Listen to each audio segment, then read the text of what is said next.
Hi, welcome to the Alternative to Foreclosure website again. So in this video, I'm going to discuss a little bit about what a typical short sale looks like and what a non-typical short sale looks like. So one thing I'll say in general is that there really are no two short sales that are alike, but there are some things that we find that are consistent with things that are done normally. So typical short sales, as I mentioned in an earlier video, you're looking at a week to a month to get an offer in on the home, depending on the market and pricing and things like that.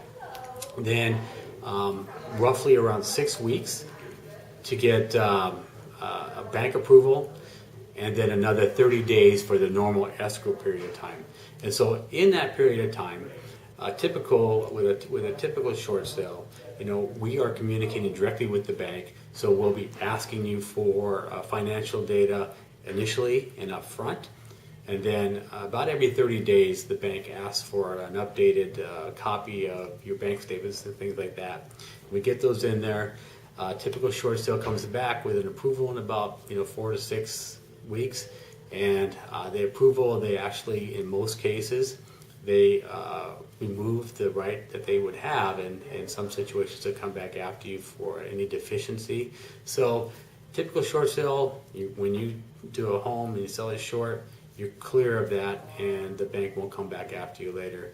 There is some instances where they can come back after you if you have a short sale or a loan that's called a recourse loan, but that's something that we'd like to talk to you about directly, not for this video. So a typical short sale, you walk away, you're clean. There is a law right now that relieves you from having to pay any capital gains tax on any difference there, so that's all good. A non-typical one is one in where we have a bank that it may be an obscure bank, not a big one like the Chase, Wells Fargo's, but a smaller bank, and they don't have really a system in place to handle short sales normally.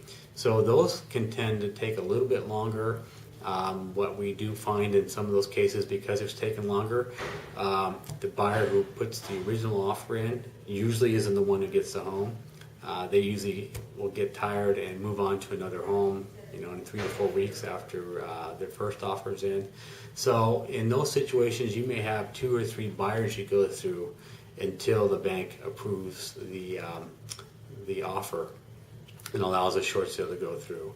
So as I mentioned, there are no two short sales that are alike, but in general, from a typical short sale process, it should go fairly smooth.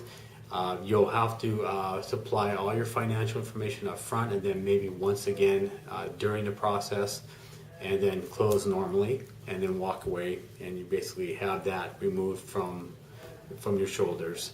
In a non-typical one, you may have to submit your data several times. It may take a little longer, and you may have 2 or 3 buyers that get in and out of contract during the process. And one of the things that we would need to talk to you about is if you indeed have a recourse or non-recourse loan.